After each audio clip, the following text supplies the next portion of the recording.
Frères et sœurs, que la paix et la grâce de notre Seigneur et Sauveur Jésus-Christ soient avec vous. Ici est le Boyou et Tulemchen Ministries pour notre dévotion matinale pour la journée du samedi 17 février 2024. Toujours dans le souci, dans la mission de vous accompagner journée après journée, matinée après matinée, semaine après semaine, mois après mois, sur le chemin du royaume de Dieu. Bon réveil mon frère, bon réveil ma soeur. Bienvenue à notre dévotion matinale pour cette journée de samedi 17 février 2024. Oui, pour une journée remplie de sa faveur, pour une année chargée de sa bonté et une vie comblée de ses bénédictions sur plusieurs générations. Nous allons nous arranger pour nous réveiller avec Dieu, à tous les matins, particulièrement avec notre dévotion matinale. Encore une fois, bon réveil mon frère, bon réveil ma soeur. Nous bénissons le nom de l'Éternel parce qu'il nous a permis de passer cette nuit et de nous réveiller ce matin. Beaucoup ne l'ont pas survécu cette nuit, mais Dieu nous a fait grâce parce que tout simplement, il a un plan pour notre vie. Dieu a quand même des promesses sur notre vie. Et c'est pourquoi il veut nous garder en vie. Il nous a fait grâce. Encore le sujet, la parole que Dieu a pour nous ce matin, c'est une mise en garde. En fait, ce n'est pas à nous de juger, de sanctionner ou de condamner le oint de l'Éternel. Ce n'est pas à nous de juger, de sanctionner ou de condamner le oint de l'Éternel. Le texte qui a été soumis à à nous ce matin, c'est 1 Samuel chapitre 24 verset 11. 1 Samuel chapitre 24 verset 11. En fait, si on regarde dans 1 Samuel, 1 Samuel chapitre 4, le titre, en fait, 1 Samuel le chapitre 24, le titre c'est David épargne et confond Saül. David épargne et confond Saül. Donc on sait que à plusieurs reprises, David y avait, et en fait, Saül voulait tuer David. Et si on regarde dans le chapitre 23, et à partir du verset 19 jusqu'au verset 28, ça nous dit clairement que David échappe de peu à Saül. Donc David échappe de peu à Saül. Et on va voir dans le verset 24. Et pour les raisons de la cause, nous allons lire à partir du verset 4 et 11. On a vu que, en fait, pendant que Saül cherchait à tuer David et de justesse, et on voit que David échappe de peu à Saül, mais on va lire avant même de commenter ce qui s'est passé et après. 1 Samuel chapitre 24, nous allons lire les versets 4 jusqu'au verset 11. Et si vous avez du temps, vous pouvez prendre le temps de lire non seulement 1 Samuel chapitre 23, mais vous pouvez lire aussi 1 Samuel chapitre 24. Nous allons commencer dans le verset 4.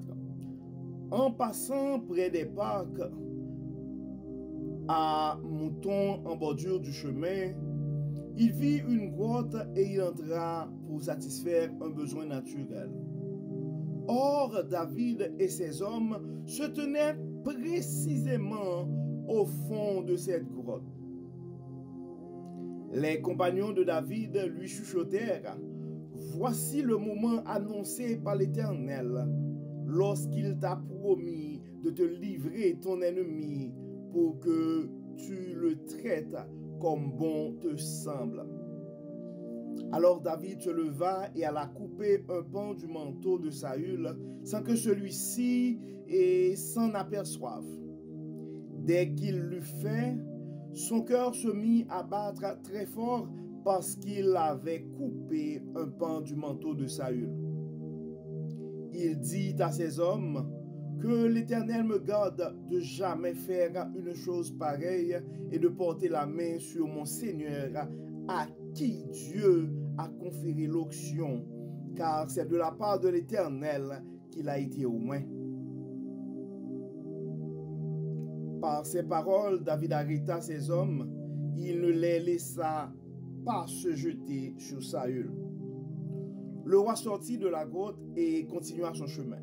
Alors David sortit de la grotte derrière lui et appela Saül. Mon Seigneur, le roi. Saül se retourna et David s'inclina respectueusement, le visage contre terre, et se prosterna. Puis il dit à Saül, pourquoi écoutes-tu ceux qui te disent que je cherche à te nuire?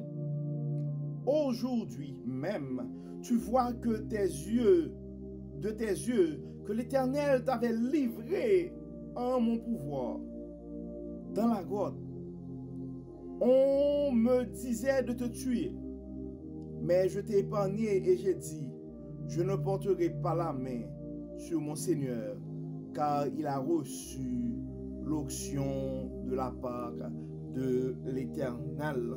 Donc, en fait, c'est pas à toi de mettre la main, c'est pas à toi on va dire ça, on va garder ça le plus positif. Ce n'est pas à toi, mon frère, ce n'est pas à toi, ma soeur, de sanctionner, de juger ou de condamner le oint de l'Éternel. Donc, on voit clairement dans ce texte, il y avait une certaine rivalité et en fait, on faisait croire à Saül que David voulait le nuire. Et on voit que Saül, en tant que roi, si quelqu'un voulait le nuire, il devrait s'arranger pour mettre cette personne-là hors d'état de nuire. Et on voit que Saül était à la portée de David et David pourrait faire n'importe quoi, pourrait tuer Saül. D'ailleurs, il a été même conseillé de le faire. Mais il avait refusé de le faire parce que malgré la rivalité entre David et Saül, malgré probablement l'incompréhension de Saül, malgré probablement la volonté de Saül de faire du mal à David, mais David l'avait identifié comme un oint de l'Éternel. Et puisqu'il a reçu l'onction de l'Éternel, David avait bien compris qu'on ne peut pas porter la main sur quelqu'un que Dieu a béni. Donc, et ça nous arrive souvent, frères et sœurs, et puis on s'entend. Ce ne sont pas tous nos leaders et religieux, ce ne sont pas tous nos dirigeants qui ont des comportements ou qui ont toujours des comportements exemplaires. Et des fois, quand des choses arrivent, nous sommes prêts à juger. Nous sommes vraiment à condamner, à sanctionner. Mais nous devons comprendre que c'est à Dieu de le faire. Et nous autres, en tant qu'humains, nous avons aussi, nous autres, nos manquements. Et à travers l'exemple de David, on voit que le message a été clair. Tu ne portes pas la main sur le oint de l'Éternel. Ce n'est pas à toi, mon frère, ce n'est pas à toi, ma soeur, ce n'est pas à nous de juger, de sanctionner ou de condamner. Je comprends, il y a des comportements qui sont scandaleux. Je comprends, il y a des comportements qui dépassent la décence. Mais ce n'est pas à nous d'apporter la correction. Au contraire, si jamais on a l'un de nos dirigeants, si jamais on a l'un de nos chefs religieux, l'un de nos pasteurs, l'un de nos leaders, bien qui ont commis des erreurs. Bien, notre mission, ce serait de prier pour ces gens-là. Des fois, ce ne sont même pas nos leaders, mais ce sont probablement leurs enfants ou un membre de leur famille. Et à ce moment-là, nous sommes sans pitié, prêts à les lapider. Mais le message de Dieu à nous ce matin est clair. Le roi de l'Éternel. Quelqu'un qui a reçu l'onction de l'Éternel, ça ne veut pas dire parce que quelqu'un a reçu l'onction de l'Éternel, ça ne veut pas dire que cette personne-là est parfaite. Ça ne veut pas dire que cette personne-là est un Dieu. Mais ça veut dire tout simplement que cette personne-là a eu grâce aux yeux de Dieu et Dieu a décidé de servir de la vie de cette personne-là pour conduire son peuple, pour conduire un ministère ou pour accomplir une tâche bien déterminée. Et si dans leur nature pécheresse, ces hommes-là tombent dans le péché ou si jamais ils font quelque chose de mauvais. Donc nous devons nous rappeler, ce n'est pas à nous de juger, ce n'est pas à nous de sanctionner, ce n'est pas à nous de condamner. Mais notre rôle, ce serait d'intercéder pour ces gens-là. C'est pourquoi ce matin, et nous allons prier, frères et sœurs.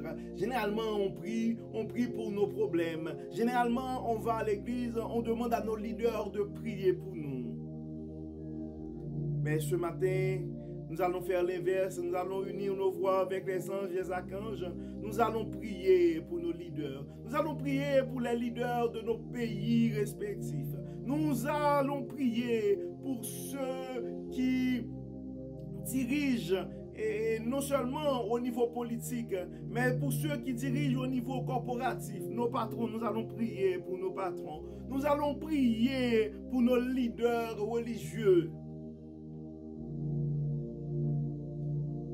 Car la tâche d'un leader, ce n'est pas toujours facile. Donc on a vu l'exemple de Salomon. Des fois, quand on est dans position pour prendre des décisions, ça nous prend la sagesse. Donc nous allons prier, nous allons demander à Dieu de les accorder sa sagesse. Dieu clément, Dieu de bonté, Dieu de miséricorde. Nous te disons merci Seigneur pour ton amour, merci pour ta grâce. Merci de nous avoir permis de passer cette nuit et de nous réveiller avec toi ce matin. Et merci Seigneur parce que à ce rendez-vous matinal, tu nous réserves toujours une parole. Et merci pour cette mise en garde ce matin. Cette mise en garde qui nous rappelle de ne pas juger. Ce n'est pas à nous de juger. Ce n'est pas à nous de sanctionner ou de condamner le roi de l'Éternel. Et c'est avec cet esprit, c'est pourquoi, Seigneur, nous voulons présenter devant toi pour intercéder pour nos leaders.